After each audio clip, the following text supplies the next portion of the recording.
Good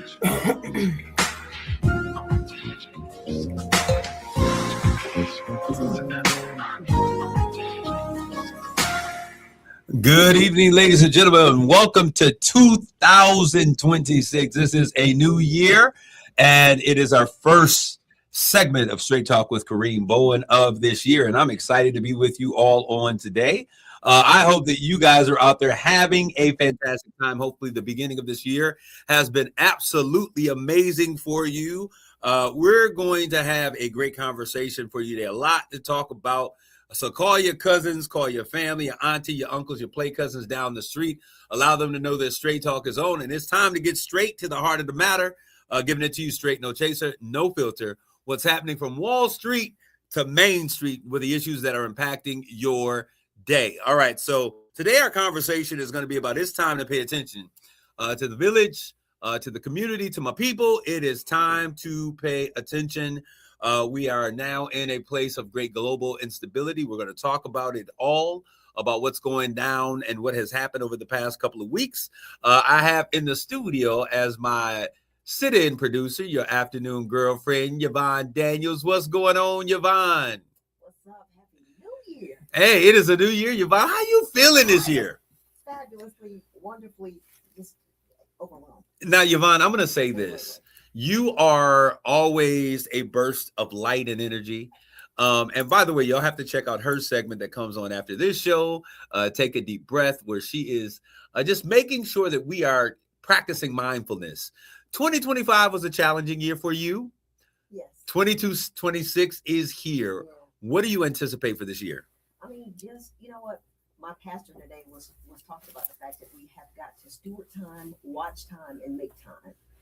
Because we have to make sure that every day that we are living every day like it is truly our last, so that we're bearing fruit. So that's what I want to do. I want to make sure that I'm bearing lots of good fruit this year. She's going to be bearing fruit on today. I'm so glad to have her in studio. Whenever she's here, we always have a whole bunch of fun. So we're going to get into today's conversation.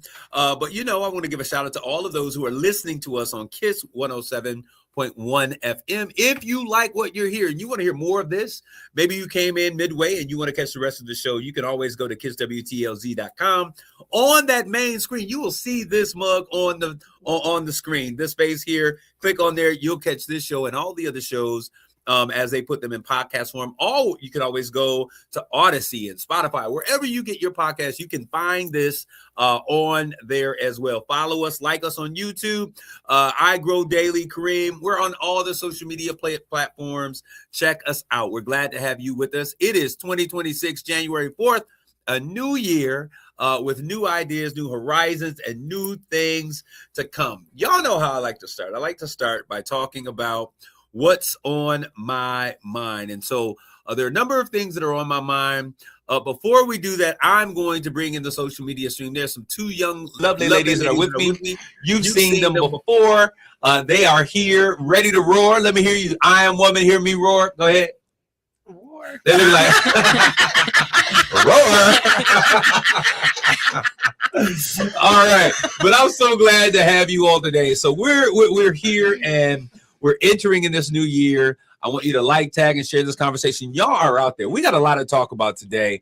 We're going to get into this whole kidnapping of Venezuela's leaders. We're going to talk about the situation with politics and this election that needs to come up that's going to be happening. I mean, we're going to have it all. But before we do that, ladies, Happy New Year. Happy New Year. Oh, in tandem. So what's going on? What are you guys anticipating for this new year? Go ahead, Alicia. Okay, girl. Kind of like what Yvonne said, just bearing fruit and just seeing what God has in store for me. I'm 21, I'm young. So I'm just excited to see what he has for me and just taking it step by step and kind of just getting in my career and having fun, Having fun. 2026. What else happens in this year for you in 2026? Anything else major? Supposed to be graduating. Okay. Fingers crossed. Okay, graduation. College. So that is really big. And yeah, that's the biggest thing. All right. So graduating college, you have great ambitions and you have a great desire to do greater things. What are some of the things that you want to do? What is the thing that your goal to pursue? What is it that you want to achieve? I want to be in sports media. So my main goal right now that I've been focusing on is working for ESPN, kind of being a sports commentator. Think of, if y'all know Malika Andrews, very beautiful woman, but she knows what she's talking about. I love that. I love when women are not just beautiful, have the looks, but they also got the mind on them as well. All right. And then over here, what's going on, Miss Amaya? Hey y'all. Maya, what does 2026 have in store for you? I want to see a lot of growth within myself and within growing in confidence with my business. I cannot wait to see what I have in store for April. We'll be having our girls conference. Girl, Okay. You make things happen. So that's really what my focus is on, really, as of right now in this moment. Making things happen. All right. So I want to get into things. I want to give a shout out to the newlyweds who are out there recently married this weekend. This past week, it was actually New Year's Eve. That is Eric and Precious Davis. Yes. Congratulations on those wedding nuptials. So many things happening. So many people did not make it. To Richard Smallwood, I believe, was right at the, I mean, come on. He represents a transformational period in gospel music, bringing in the orchestra, all of the amazing music. When you say total praise, I mean, come on. When you say praise him with the timbrel and dance, praise him, let everything that have breath. So we give, our respects. They'll be laid to rest.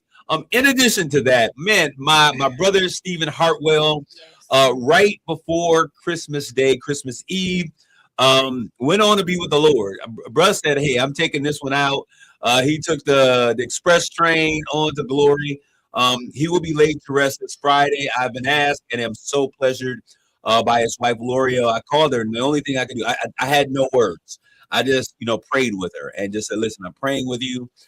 He is such an amazing family man, such an amazing businessman, and he will be missed. My heart also goes out to Bishop, not only to that family, but to Bishop Ernest Johnston. This is another one of his generals. If you all know Dr. Simona Perry, she was so vitally involved with everything that took place there, making her waves here in Saginaw Community Foundation and some of the things that were happening here in the community. And here is another one that's general. So we are praying for you, Bishop. We're praying for you, Mrs. Hartwell and family, and the entire Kingdom Life Ministries. Our hearts and prayers are with you. This coming Friday, he will be celebrated, and we will have his homegoing celebration. And one of the things I loved about Steve is that if you was around, see, everybody can get it. He was a comedian. He was so funny, and so I know that if his presence is in the house, if his spirit is represented, there should be a lot of laughter.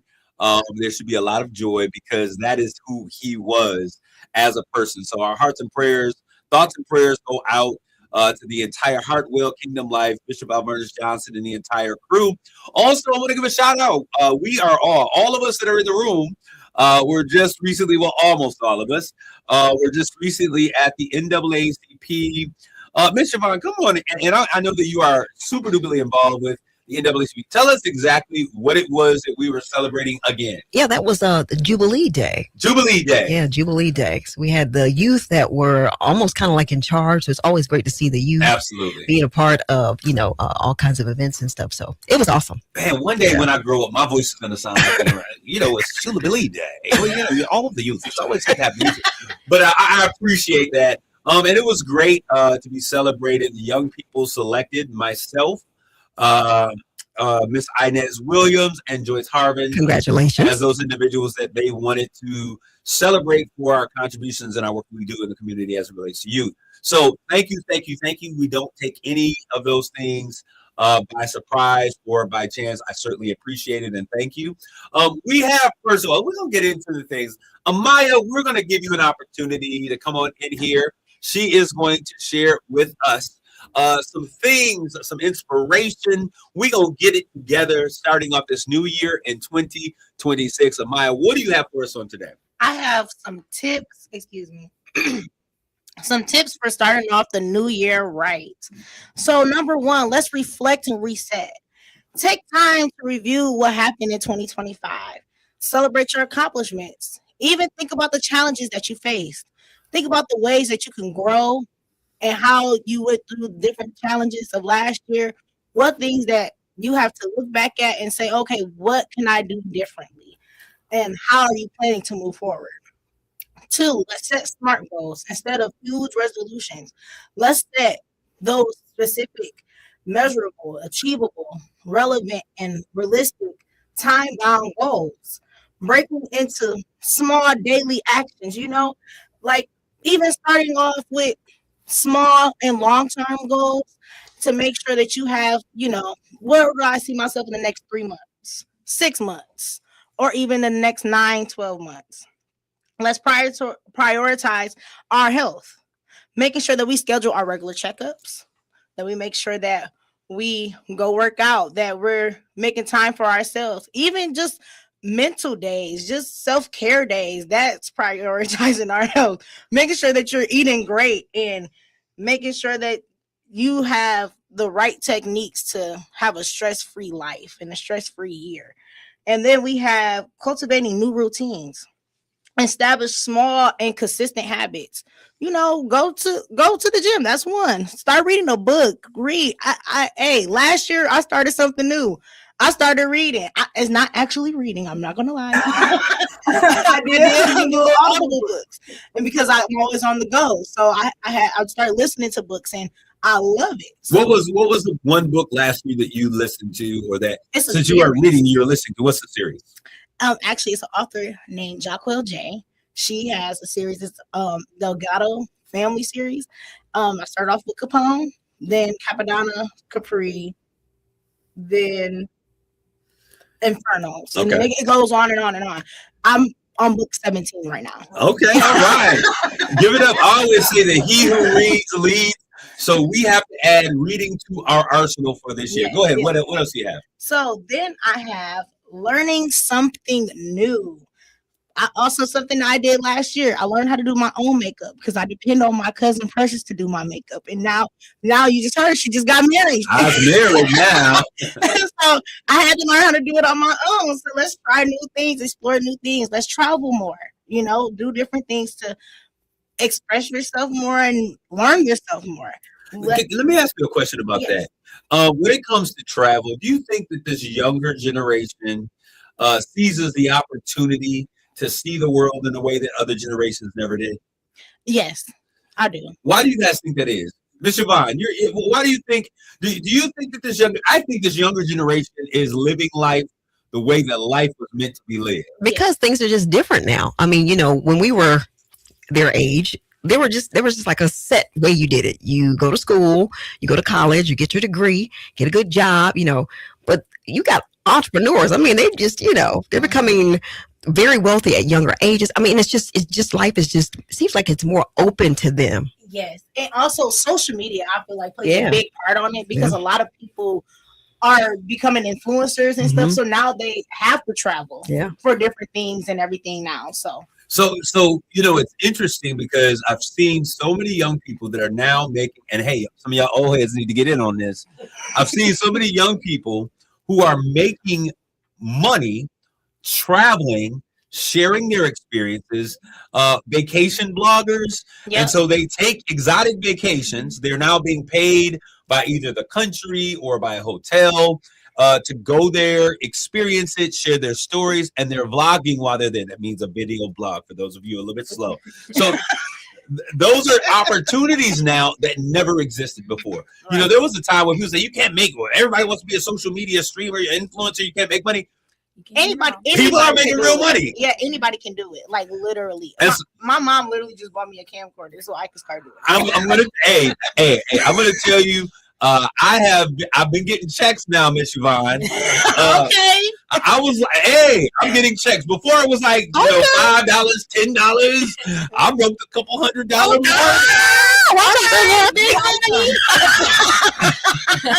So if y'all see me tap dancing and TikTok, it's another passive stream of income. But I'm going to bring in this year. I'm going to bring in. His name is Tank the Goat. He is a younger cousin of mine who has broken the internet before. I think one of his videos has 100 million streams or views on it. He is doing phenomenally well. I mean, living to the full, working with companies as he does this work, looking for sponsorship opportunity. He is doing it. And so I want to bring him in to share with you all how you all can begin to monetize this. Because what's interesting is we talk about real estate and the land, and I always say how they're not building any more land. Well, guess what? They just built more land. It's called digital real estate. Yeah. And so now there is an opportunity for you all to get in on this and to really make money doing what you love, the things that you like to do, and really making an impact and cashing and collecting a check. Amaya, give us those last few things that you have on there, and we're going to get on with this show. Come on, inspire us with some things we want to do to make 2026 a more productive year. Yes, sir. So my last two, connect deeply. Make sure you're making meaningful connections and meaningful relationships, and make sure that you're making time for your friends and your family, and strengthening the bond that you have for not just for them, but your well-being as well. And practice gratitude. You know, Thank you. People have to practice that, and also acknowledge that you made it to 2026. Yes. Miss Inez said it great when we were at the NAACP. You made it to 2026. You're here, you're breathing, you're alive. Some people didn't make it, but you did. So let's practice that gratitude. Let's practice on being happy and making a habit of, even though when times get rough, it's always a better way to keep on going. I always, people remind people that God is also, he wasn't just the God of what you may have lost. Sometimes in a year, we may lose relationships, friendships, jobs, money, things, and people sometimes cannot let go of those things that they've lost. And we have to remind people that God is not just the God of what you have lost, but he's also the God of what you have left. Mm-hmm. So we have to make sure that we are grateful wherever state that we find ourselves. Let's practice the attitude of gratitude. Yes. So it's very important. Yes. All right, so go ahead and close your segment on out, and we're going to take our first commercial break as we get into this. Okay, we got a few minutes. We'll keep going, but go ahead. Finish your segment out. Go ahead, Amaya. What you got left? I said all my 7. So you're all set. All right. So Amaya, of everything that you talked about, what is one thing that you're going to set in place for this new year? I'm going to practice gratitude, because I know it's at times where I can get a little uneasy about different things when things don't go the way as I planned or anything. Like this morning, I locked myself out of my car and my house this morning, trying to run out and rush and hurry up and get ready for church. I didn't lock myself out, had to call my friend to get me ready, but I made it to church. Amen. And I made sure that even though when times got hard, that it's always a different way how you can make it happen. So I had to remind myself, girl, you make things happen. Make it happen. The old school, all the old heads, Billy Ocean said, when the going gets tough, the tough get going. All right. Another thing that I just want to throw out there, and we're going to talk about this a little bit deeper before we take this next commercial break. I want to leave the teaser out here about the U.S. invasion of Venezuela. And I need Black America. I need everybody, not just Black America. We need, as a village, as a community, as a people, to tune into what is taking place. Oftentimes we see ourselves and we are very microscopic in terms of how we view things and the things that we focus on. And I want to just challenge you all that we have to really begin to understand that we here in the United States are a part of a global society. Global citizenship is a very important piece. We now see it being taught in high schools. Before, it was just kind of like, what happened? What is your role? How do you volunteer in your community? There are now classes that they're teaching our high school students about global citizenship. And global citizenship matters. It means that we recognize that we are just a bleep on the radar of what is happening in the macroscopic world, right? What we do here in the United States has an impact, and then sometimes that impact can have a global impact. And what we see taking place now in the United States of America, and I say this, I'm going to say this, and I mean it. In 2024, the election of 2024, there are a lot of you who are out there that said, hey, and I'm talking about folks in the village. I'm talking about those brothers out there who's like, Trump is going to be good for my 401k. He's going to be good for my investments. I'm not voting for him, the man. I'm voting for the policies. It's the policies. The Democrats this, the Democrats that. And now we find ourselves, come on, we find ourselves in a bit of a pickle as a nation. Because what we didn't realize is that we would actually find a time in American history where we as Americans are actually seeing our elected officials, as well as those judges who are supposed to be above politics, now finding themselves complicit in all of the craziness that's happening because they fail to do their jobs. Congress has the right and is responsible for the declaration of war. We're now seeing them creating ways to go around this. The Supreme Court is supposed to interpret the law to make sure that the government, as it relates to those equally divided roles, are staying within the framework of what they're doing. They are now taking direction from the executive branch. So we have branches of government that were supposed to be in place to make sure that we function and operate in this great idea of what democracy is. They are now abdicating their responsibilities. And we have now officially in this country created a dynamic where we have an elite by rule, or a rule by the elite. We see that there is now this movement toward almost what people were saying we had this whole no kings protest, but that's exactly what we're seeing. And we found out that our light-skinned tan brothers and sisters out there who wanted to vote for Donald Trump, all of my Hispanics and those who are out there say, hey, we're Latinos for Trump. Trump forever, La Raza. Now they're getting snatched off the street. Yeah, now they're getting snatched off the street. And now they are, you found out, like you messed around and really found out. And so, but the entire time we've been going through that, and I'm getting ready to take my first commercial break, they were saying that it was about undocumented Americans. They were talking about it was about securing the border. But I told y'all that the target for this entire thing was a couple shades darker than the initial target. We are now seeing those things take place. It is beyond anyone's reasonable doubt that they would be able to stand and say that there is not a racial bias that is in place that we're now having to deal with. And we're looking at Venezuela, but when we get on the other side of this, I'm going to tell you, this ain't about Venezuela. This is not about Ukraine. This is about Africa. And we're going to talk about it when we come back with this next break with more Straight Talk. You're listening to Straight Talk with Kareem Bowen on KISS 107.1. RocketGrabPlus.com. Winter is here and the temperatures are falling fast, just like the price on this week's deal from Yogurt Yeti, located at the Cardinal View Plaza in Saginaw. Whether you're craving a sweet treat or just grabbing a quick snack with friends, Yogurt Yeti is the place to be. Get your $20 coupon for only $10. That's right, half off your favorite Froyo flavors. Head over to RocketGrabPlus.com to get your. They don't go together. RocketGrabPlus.com. My perfect day has sand, salt water, and friends. My moderate to severe plaque psoriasis can take me out of the moment. Now I'm all in with clearer skin thanks to Sky Rizzy. Rizankizumab Riza, a prescription-only 150 milligram injection for adults or candidates for systemic or phototherapy. Sky Rizzy, most people saw 90% clearer skin, and many were even 100% plaque-free at 4 months. Sky Rizzy is just 4 doses a year after 2 starter doses. Don't use if allergic to Sky Rizzy. Are we live? Thank you. Oh! It's always you, Bishop. I just, it's a lot to do.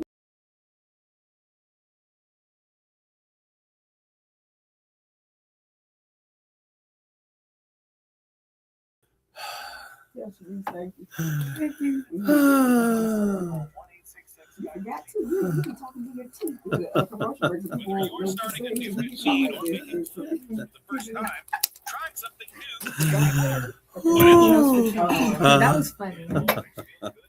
We have to wrap up on time. Yes. Last time I got in trouble. Did y'all go too long? Okay. The commercials got booted, so we're gonna end on time. Yeah, no. Okay. So we ending at 7 o'clock. Y'all won't end Yeah, no, yes. at about 6:50. We'll work out. Not 6:55, Miss Yvonne. No, we do that at 6:45. You put them in at 6:45. So the next, we'll take a break at 6:45 for the commercial. And then you can come back. Okay. Yeah. So that they will. Okay. Let's do that. Oh, girl, thank you. I mean, I was waiting to You did good. Thank you. We coming back with you. I got a question. So then, Yeah. if are we allowed to talk? Or we just look at you the whole time. You Cause talk. I'd be scared to say when I Just talk. And then he gonna start talking because he want to have a conversation. Yeah. yeah, I be wanting to have a conversation. Yeah, jump in there. But Like we when did, but you did say you gotta Yeah. acknowledge her. Yeah. Might be like, hey. Yeah, that's what it's like. I didn't know if I could say stuff, but I be having stuff to say. But I know. Okay, are we still He muted? know me. Yeah, we are. He know who I am. I be Somebody talking. just posted. What do you do? We can still hear everything. Okay. Yep, live as can be. At least we ain't talking about nobody. Y'all not muted? Yeah. Yep. You. I got mine. You ain't. Is yours muted? I come to the board. Well, I'm muted. Oh, we all be quiet. It's muted though. Bet you what I'm about to do.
Thank you all for your commentary and sharing with us exactly what's going on, because sometimes we don't hear. And as I said, we have a temporary producer on today. So we certainly thank you guys. We have a lot of fun here on this show, and so we're excited to be here. If you guys are noticing, there's another young lady that's going to come to the mic. Hey, y'all. She's been here before. Her name is Alicia Fields. She is a sports extraordinaire. She talked about what she wants to do with her goals and how she wanted to move forward. Alicia, let us know what's happening in the wonderful world of sports. Okay. So I was like, what should I bring to y'all today? So I was like, not Michigan sports, because as we've seen with the Lions, they failed us. So we're not even gonna talk about them. Last time I was on here, I have real hope for us, and sadly, they drained me. They lied to me. So I'm going to talk about something that probably a lot of people don't really know about unless you're really into sports or if you're a college athlete like myself, is the transfer portal. So you may ask, Alicia, girl, what is the transfer portal? I don't know what that is. Well, that's why I'm here. So the NCAA transfer portal is a digital database for D1, D2, and D3 colleges. So think if you're thinking D1, think Michigan State. If you're thinking D2, think SAG, like here. D3, think of Elma College or like the real small colleges, stuff like that. And kind of think of it as like a free agency. So if you're thinking about the pros, how they want to get traded or like their contract is up, kind of think of it like that, but it's less complicated and less money involved. So the transfer portal, it was created in 2018. Before this, the process was more formal. It was a lot harder for athletes to leave. As we know, now athletes are now getting paid with NIL money. Thank God, because we deserve it. As much work as we be doing for these coaches, sometimes it be feeling like a slave auction, how they be throwing us around. But we won't get into that. So since then, rules have changed though. much recent being in 2024 with the newest rule coming out being that athletes are now allowed to transfer immediately, and if they want to, they can now transfer schools multiple times. So in simpler terms, kind of think say you have a job, you working somewhere, and now you're able to bounce around in your corporation multiple times, and think about it as you don't have to go through any training. You just automatically, boom, get the job. So why is all this important? Why are you even bringing this up to me? Why should I even care? So for all of my sports heads, or if you're not a sports head, that's okay. We're going to get you there. Many coaches feel like this change makes it harder for them to have any room for error. So if we kind of even think about Michigan State, how they just got a new coach. And if y'all, as we heard earlier, one of their star wide receivers, Nick Marsh, he has just entered the transfer portal and now got picked up by Indiana. That's not a good thing for State, because how can you build a team if you're always scared that your star players are going to leave if you don't have a winning season? And this is especially true, like I mentioned earlier, if you were following NIL money. Not only college athletes are getting paid, as you know, our favorite, Bryce Underwood, the Michigan quarterback, he's getting paid, I don't even know, like millions of dollars getting paid. But now even high school athletes are now getting paid all that money. As we were talking earlier, you can make money from just social media, but now you're making money for just being an athlete. Alicia, have they started with monetizing for high school athletes now? I think so, yeah. Because I thought high school athletes are still unable to be monetized. No, you can make money now. Like, okay. Like high school athletes are not even getting signed. I knew it was coming. I knew it was coming.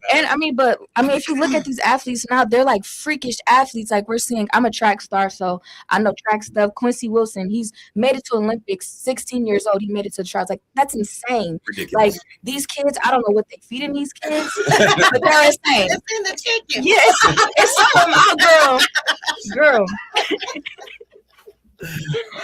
But aside from this, even though that I do agree that the transfer portal is a good thing for athletes, it makes it very hard for high school athletes.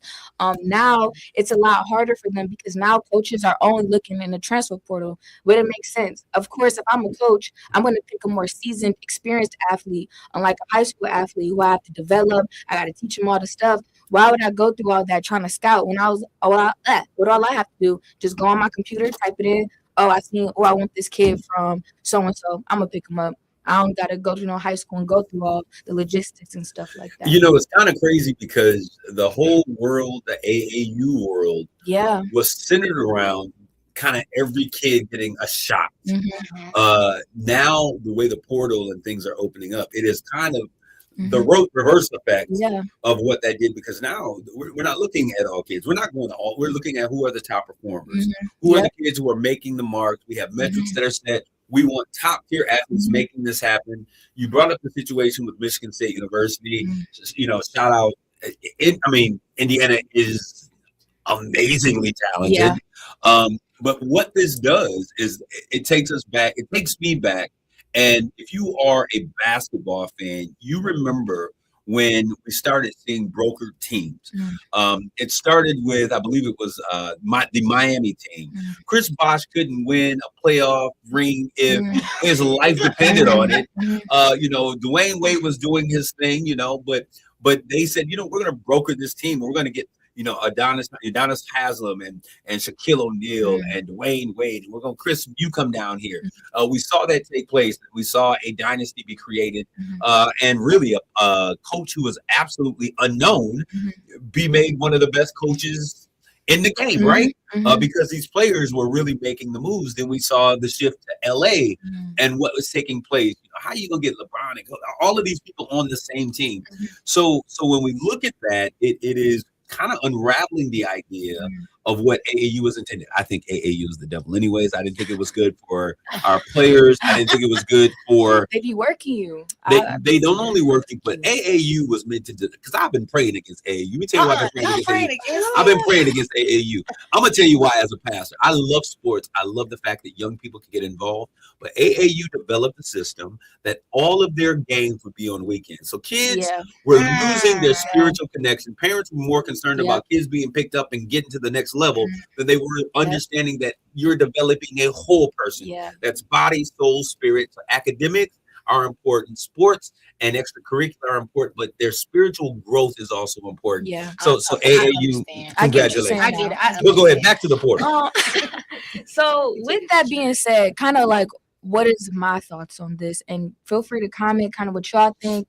Kareem, hop in, or anybody else in the room that would love to hop in too. Kind of going back to what you were saying. With the transfer portal, like I said initially, I do think it's a great thing for allowing college athletes to have a mind of their own and not being controlled. Because at the end of the day, we are young adults, and we are stepping into adulthood.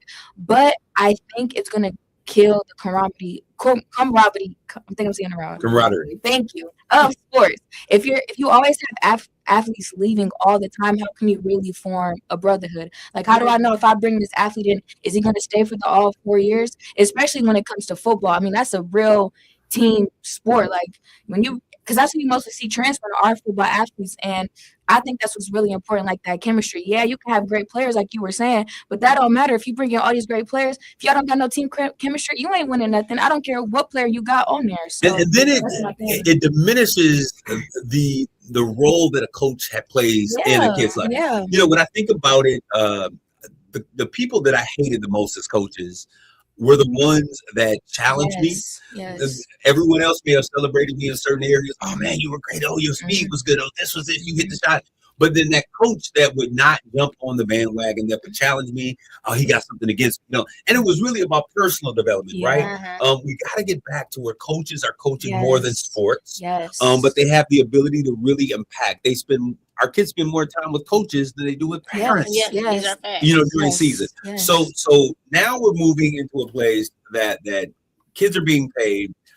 Coaches are now challenged because you can't be the coach that you used to be. Remember the days when Coach Izzo used to go off on players? I remember notoriously during the 2000 championship run with Michigan State University, and him and the team went toe to toe, and he ripped into Charlie Bell and said, "If you don't get your butt, I can't say a nyang. I mean, but he was developing his team and challenging them. Now I had some issues with how he coached, but he had the ability to really check his players and get it. Now, if you don't like the way a coach is doing, you leave. And honestly, if I'm being real, like even our coach tells us, if you don't like what I have, leave. The portal is right there. So where's the loyalty? He tells that's another story I won't get into all the time. But yeah, it's like that. I really believe, but that's what I have. And loyalty goes both ways, right? Yeah, it does. What I love about this is that sometimes a coach will recruit you, and you understand this, Alicia. A coach will recruit you. He'll promise you the world, the moon, the stars, and you get in, and then he becomes enamored with another player, and so you begin to sit on the shelf. Now you got to wonder if you're going to keep your eligibility. Are you going to keep your scholarship dollars? You're not getting playing time. It's threatening your ability to go to the next level. And so there is no loyalty from a coach. So absolutely. It's all politics. So the portal on the good side of this, like, look, if you want to, you're not going to sit me on the shelf and ruin my eligibility. I'm going somewhere where I can get playing time. And that's where I was saying, I feel like it's a balance. Like I love that because I've known players. We even know somebody who should have had more playing time, should have did this. Sadly, they couldn't leave. It was too late. But just situations like that, especially for team sports like football, basketball, and all the others, is really on your coach if you get to play or not. It's really on them. Luckily for like track, you can't tell me I'm not good. If I'm fast, I'm fast. But yeah. Speaking fast, how are we doing with time over the producer? All right, we got a couple minutes here. I want to read some of the comments that we got coming in. We got Tammy Davis out there. Woo! Patrice Bullock, baby, what did I tell you about AAU? Man, then she goes. That was excellent. Was it good? I tried to embody the comment there. She goes on to say, yes, they do, and this is why you have to be careful with who you allow your child around because coaches are a big influence over your child. Now, that's a whole show in and of itself. Yeah.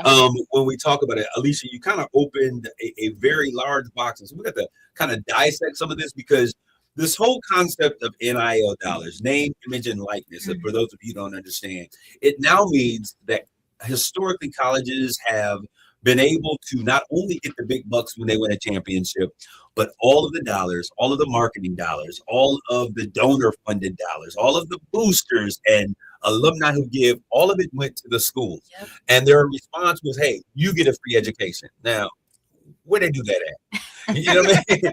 Only in college sports. And so for a long time, people were saying athletes should be able to go in and capitalize, and they should be paid something. If we win a championship and the university is going to get $80 million, $100 million out of it, what are we getting? Exactly. So NIL, name, image, and likeness, means that athletes have the ability to use their brand, their image, their likeness to now go out and get endorsement opportunities. Mm-hmm. That means that a college player has the ability to not only be repped as a team, say by Reebok or Nike, but then they also have the ability to go out there and say, hey, listen, my brand is consistent with Cadillac. So I want to deal with Cadillac. Cadillac will pay them and usually put them in a car. There'll be commercial opportunities, also other endorsements that are powerful. Now, I've been saying this for a while. When they opened it up for college, which should have been a long time ago, and they need to reverse some things. Free Brian Bowen. Free him. When I look at this, when I look at the situation with Tugs, all of this stuff unraveled literally the very next year. Literally. It should have never been an issue. A number of other players were out there. This is something that has been in place the entire time, my time of being involved in collegiate and professional sports since 1995, right? So this has been a minute. But what I also think is important is that young people, college students, high school athletes, because you are the next land that this is going to hit, you've got to be concerned about what you're putting on social media, your presence online, how you show up into places. Everyone has a camera. There are no dead spots anymore, right? So everything that you do, now it challenges us to develop. This is why coaching at young ages is going to be so important. It's not just about star athletes, but it's about star people. We can't only be good on the court. We've got to have great character and integrity and intelligence, and all of those things are a part of this conversation. But Alicia, I'm going to let you finish this out. Give us your last few thoughts before we go to this next commercial break. Well, now we didn't open a whole nother door. But with the transfer portal, I just think that it's super big, like going into, you know what you're doing. A lot of times, a lot of athletes get stuck in the portal thinking that the grass is greener on the other side. Sometimes it ain't. I just really want to emphasize, too, that really also, yes, there's bad coaches out there. There's always going to be something bad in some type of realm. But also trust your coaches. I think that's a really big thing, trusting your coaches. But I think it's a slippery slope. Like, I feel like we're seeing both sides of how it could be good, how it could be bad. But just keep your eye open. I think that is going to keep changing over time. We're going to see a lot of development with the transfer portal. There's a lot of NCAA rules that are about to come out, seeing if eligibility, if you can get now, there's talks of getting 5 years of eligibility in sports. So we're going to see a lot of different stuff. So just keep your eyes open. I think it's just going to be very politics, a lot of politics involved. A lot of stuff is changing and on the go. So keep your eyes out, especially if you have kids out there who play sports. You got to be on top of this stuff so you know what you're talking about. And I need my single Black moms, because when we look at pro athletes, most of these kids are coming from families that are led by powerful, strong Black women who often don't understand the landscape of sports. Now, there is an organization out of Detroit. I'm going to bring her in. My sister, Kenya Ruth, she's talking about parents, moms, who are working with young athletes as single moms. And it empowers you with the tools that you need to understand on what comes next as it relates to your young people. It's educating them. There's a whole podcast about NIL moms. And so it's a very important thing. We're going to bring her in for a conversation here. But to those of you out there, let's get plugged in. Let's get tuned in. This is a whole world. And when we understand what's going on, we know how to move in those spaces. We got to keep our community folks in the mouths, in the lines of fire, in the minds of these young people, because once they leave our communities, so do those dollars. And they're not coming back. Because when they get out there, they say, you don't need to go back to your community. Your community needs to take care of itself. You're your own person. They can't tell you. I've heard it all. I've heard it all. So I want you all to be blessed out there. One more thing, Tammy Davis says, my son made it to college with an athletic scholarship and is now coaching because of the coaches and mentors who influenced him to do so. He worked, did summer Bible study, and went to church in summer. His coaches influenced and encouraged this.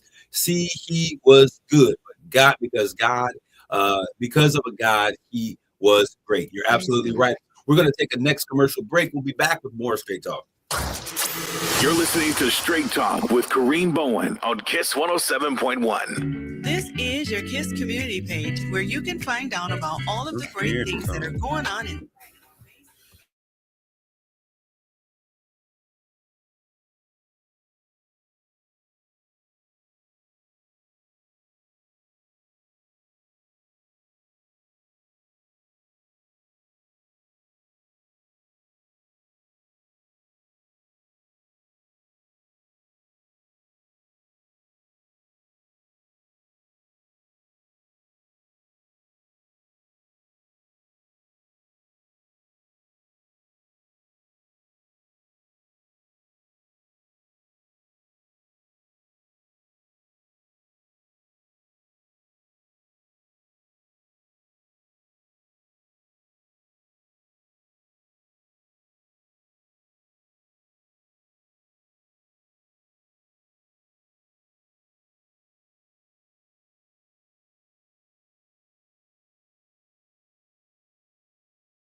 empowered on this first week of the new year. This is the fourth, only 4 days in. Hey, if you haven't started, get started today. If your resolution was you're going to be in the best shape of your life, do it. I'm telling you. January 1st, 2025, I said, I'm going to lose the weight, get in the gym. And I successfully, for 6 days a week, I would go to the gym. The first 40 days of the year, I cut off all sugar, all meat out of my life. It didn't say that way, but I'm getting back to it. My brother likes to eat. All right, I gotta eat. I'm not one of the long-term vegans because I like a good steak every now and then. But what I'm saying is that I got in there and I made those things happen, and I'm so pleased with results that have been happening. People say, "What are you doing?" If you get up, I'm up tomorrow morning, 4:30 in the morning. I'll be at the gym. It used to be 6 o'clock, but now I've got to get my fix. And I'm just saying that to encourage someone out there. Literally this year, I lost 70 pounds over the course of the year, bit by bit, little by little, but it pays off. So little becomes much when you place it in the master's hand. Whatever it is that you're going to do this year, let's spend some time focusing in. Now, I just want to close out the show because I really want you all to focus in on what's taking place. I shared with you all that the United States invaded Venezuela. And so we saw that President Trump went in to a sovereign nation, regardless of what he has done. You know, he has drug lords, drug dealers, and people abuse, all of the things that people have accused him of. And I'm talking about President Nicolas Maduro. He went in the darkness of night. He said, hey, we got this technology that shuts down a country's power. And I would have thought he was crazy if I had not seen videos of this actually taking place. Folks who were actually recording news and media in the time that this happened, power went out, which would express why that president wasn't able to get to a safe room, to the place where he would be considered to be safe. Pulled him out. You know, that dude, regardless of what you thought of him, he was a very sharp dressed man. And then to put him in a jumpsuit, got my man in a jumpsuit, taking pictures with him and his wife. And this is no laughing matter. It's crazy to think that we're in this place. Why does this matter? Because the United States of America, for its existence, has purported to be a country where democracy was our central theme. We were the protectors of the free world, to make sure that nations were able to have their sovereignty in place and intact. We are leaders in NATO, the union of countries that have come together to make sure that the free world stays free. And now we have become the aggressors. We have become the bullies on a world stage. This is something that is not only scary, but it is very dangerous politically for American citizens that are all around the country. Venezuelans do not see what President Trump did as something, hey, you delivered us from this dictator. No, they saw their borders be infringed, being broken. You went in. Not only did he take him, this is the audacity of the matter, but you also took the oil that was found on the tankers, 1.9 million barrels of oil. We're talking about trillions of dollars in economics. When we look at the state of Venezuela, one of the greatest countries in terms of producing oil, 3.7 million barrels from two other tankers in total. And then to brag up to the world that we're going to take this and keep it. We don't know what we're going to do with it. And now who's going to run the country? We are now going to run another country. So we have, in essence, done exactly with Venezuela what Russia did with Ukraine and what China is threatening to do with Taiwan. How can we as a nation with rules and legislation and borders and all of these things stand by while we have this president who has gone dictator, and he is now doing the things that we have spoken against, that we have promised to uphold. We are now finding ourselves in place. But I want to say this to my brothers and sisters who are out there. Don't be deceived. It is not the brown country in South America that is the prize that they're looking for. If you have been in tune with what's been taking place, The continent. Now, understand this. We talk about Africa, and we talk about Africa like Africa is the size of Spain or the size of France. Africa is the second largest continent on the globe. To Eurasia, China and all of that stuff together, right? And so we need to understand that Africa is, you could put probably 6, 7, 8 of Americas inside of Africa. Africa is not a country, it is a continent. And what we now see, and I'll tell you this, I was making plans. I told you I just recently found out my roots in Sierra Leone. I've been studying and looking what's going on. We have a direct connection with the country of Burkina Faso. For years, Bishop Pryor, who's no longer with us, he would go there and he did missionary work. As a matter of fact, when he passed away, he was returning from Burkina Faso, where he was helping to build a school in that particular country. So we have been funding this work in that country. Their new president is not having it. The president of Burkina Faso, who is Captain Ibrahim Traore, like Holiday Traore, is on a mission to unite the countries or the states of Africa in a union called the United States of Africa, with a single government, with a single currency, Afro money, passports for free movement, replacing colonialism. And what we see, what President Trump did, is a modern day move back towards colonialism. We've seen a lot of transitions going backwards here in the United States with civil rights movements and laws and things. We saw that he thought it was okay to bring South Africans in who were white into this country and deny South Africans who were black. And when he brought them in, gave them the benefits, taking care of housing and food and all of the things. Wake up, America. For all my young brothers and sisters out there who are saying that politics don't matter, that your voice and your vote does not matter, this is the perfect example why. The first time he got into office, he set his sights on changing the makeup of the judicial system. If I could get judges in to pass the laws and the legal system that I need, I can now control the judicial system. So he worked with the lower court judges, the federal judges, the state judges, and ultimately the Supreme Court judge. This second time in office, he comes in, and now having a judicial system favorable of his positions, he now has the ability to do exactly what he wants. If a lower court says, hey, we're going to stop this, we'll put a stay, they say that's okay because we're going to appeal it all the way to the Supreme Court. And the Supreme Court has shown us that they're going to give him whatever it is that he wants. They said, as a matter of fact, that this man has unchecked, unfettered power, that it is impossible to prosecute the president, regardless of what it is that he has done. Let's pay attention to what's going on. All right, so what we see happening in Venezuela, I believe, is a test drive for what they really desire to do. On Christmas Day, we saw the United States bomb Nigeria. Why?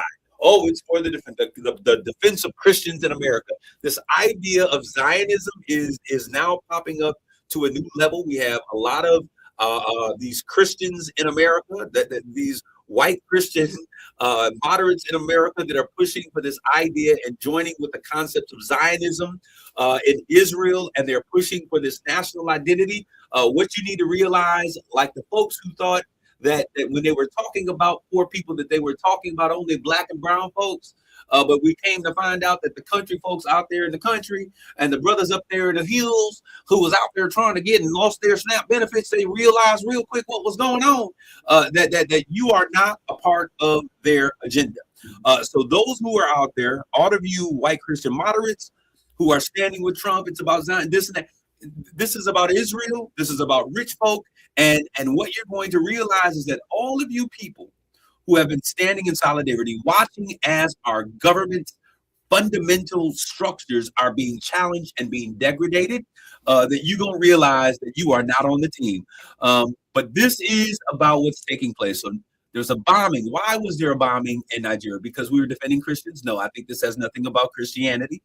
There is an undercurrent sentiment that we got to save the world for Christ. which I'm a Christian. I'm a believer who believes in Christ. I believe in the Bible principles, and nothing that I see come out of this White House mimics, looks like, has a residue or an essence of what I see taught in biblical principles. I don't know what Bible y'all reading, but this ain't it. All right. And so in addition to that, we now see the reason the president of Burkina Faso is saying we want to unite Africanism. We want to unite Africa against colonialism. We saw them kick out France. France, y'all don't realize this, is very unstable. Why? Because much of what Europe thrives on, when we look at them as these great nations, they have done so by stealing the natural resource. It has been the colonialism. This is why what has happened in the slave days are so important, because it wasn't just about the chattel slavery. It wasn't just about the selling of the people. It wasn't just about the stealing of an identity. It wasn't just about, think about how you don't want to go to Africa. They show us pictures of folks running around in loincloths with big bellies, not able to feed themselves, with flies flying around. But all of the while, folks in Europe and other nations vacation in Africa because they have the best beaches, they have the best resources, they have everything that they need to do great. Now, it is about power. It is about politics. The greatest natural resources are in Africa. The greatest amount of oil is in Africa, uranium, and all of the things that you need to create power and politics, and those things are in the land of Africa. So we're going to talk about this a little bit more. There's an election statewide that we're going to vote. Dr. Pamela Pugh is running. Who else is out there in the I don't know who's out there who understands our race. It wasn't who else is, because we know that there's other people in it, but I'm talking about who understand the politics of the moment. And we need to realize that there has to be some unification of what's going on. I believe as we look at this and the idea of Pan-Africanism, now they didn't shut it down like y'all can't come here. Before they were trying to get Black folks, come back, understand that you are part of the global society. African Americans, descendants of Africans here in America, us African Americans, we are a key piece to this puzzle. We've got to begin to understand that the ingenuity, the understanding, the know-how, the intellect, the money that we have is needed back in our motherland. We got to talk about this conversation because it's something that used to happen in the 60s, 70s. Everybody thought it was crazy. Africa is not impoverished. It has everything that it needs. It is the wealthiest country on the planet when it comes to its natural resources. And we see modern day colonialism in full effect. Wakanda forever. Wakanda forever.